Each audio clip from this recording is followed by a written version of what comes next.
So yun na nga po sa hapong ito.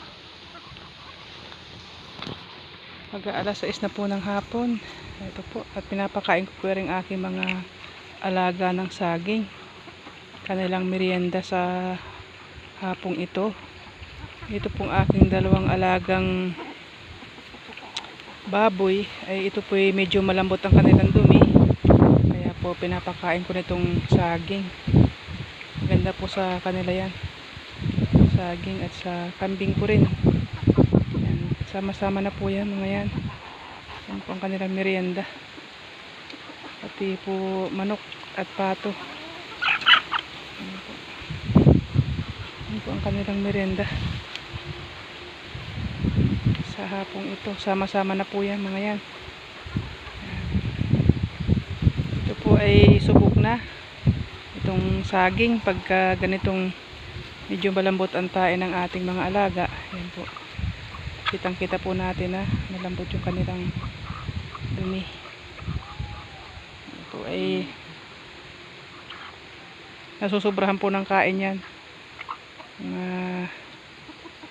Naparami yung aking bigay na feeds. Kaya po ay ngayon pong umaga hindi ko sila pinakain. Isang beses na lang ang kain nila. Tapos ngayong hapon po ay ito nga pong saging. Yan, tayo po ay papauwi na. Magpapausok lamang po tayo. At tayo ay uuwi na. Yan. Yan po ang ating mga alaga.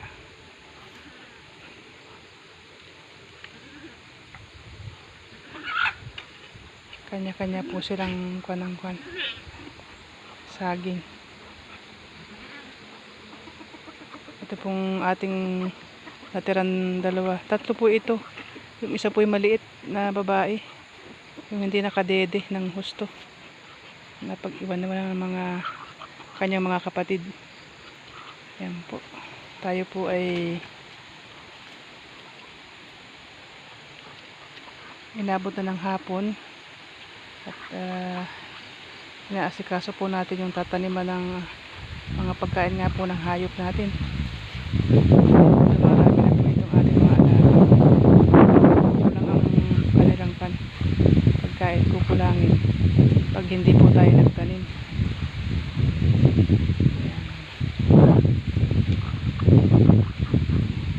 May dadalhin po tayong kulungan ng pato para pag nag-itlog siya, kukulungin.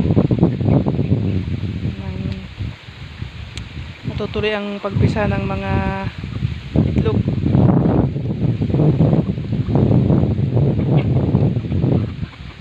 Yan po, masasaya po yung mga alaga natin yan.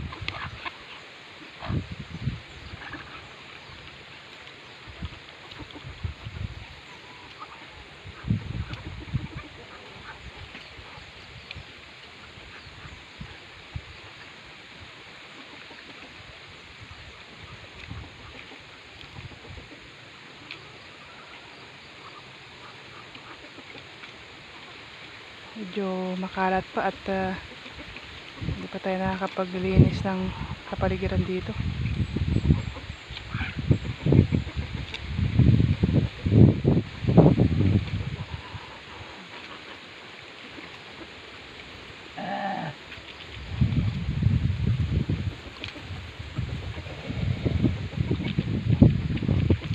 So yan na nga po sa hapong ito. Buhay po tayo mga magsasaka. Ito lang po ang simpleng buhay natin dito. Yan. Ito pong palalakihin po natin yung dalawa na yan.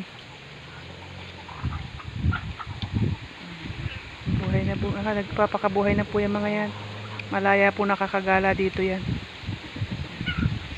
Sila po ang naiwan dito.